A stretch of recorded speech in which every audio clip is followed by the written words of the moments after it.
ganong ano. Nandun na nga ang tubig, hanggang bewang na sa second floor natin. Kaninang papa mo, hindi ako kabado. Basa pala dito.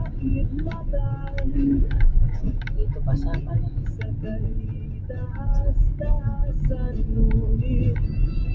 Kaibigan, huwag kang magpapasangga.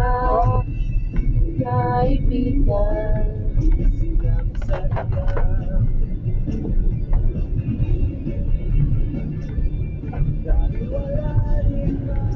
ay putik basa pala dito.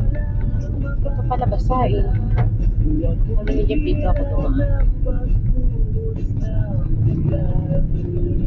Hirap ng ganyang madilim. Kaya ako ayoko magbabiyahe ng gabi.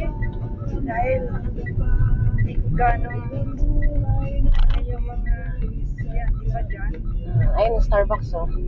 Oo nga, bago yan eh.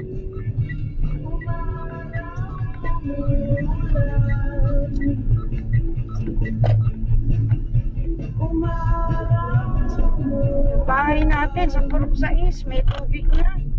At-chat ko si bakla eh. Sabi ko, ingat ka. Sige po, tita.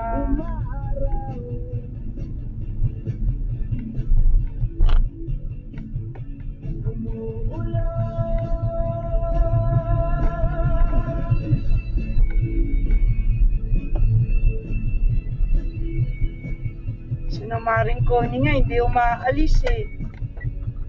Doon lang Kahit sa dati? floor, oo. Wala naman ata silang pupuntahan eh. Nandiyan na yung anak niya eh, nawala ng trabaho sa... Sino yung babae? Oo, sa abroad. Ay bakit? Ang tagal na nasa Nagsara abroad daw ah. eh, nagsara. Siguro nalugog eh.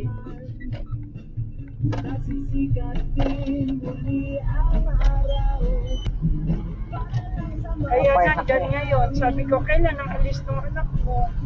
Kumari ang takin. Bakit? Wala ng trabaho, nagsara yung upuan niya.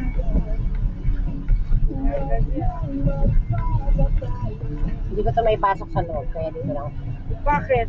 Hindi ako marunong mag-park sa loob eh, nagasgas ko ito dati. At saka susunduin ko si Jeff, mamaya. Saan may ipapark ito? Hindi ka magpa-park ako, maalam na ako mag-park. Oh, lampas na tayo ah. Ito, nagpa-park ako eh.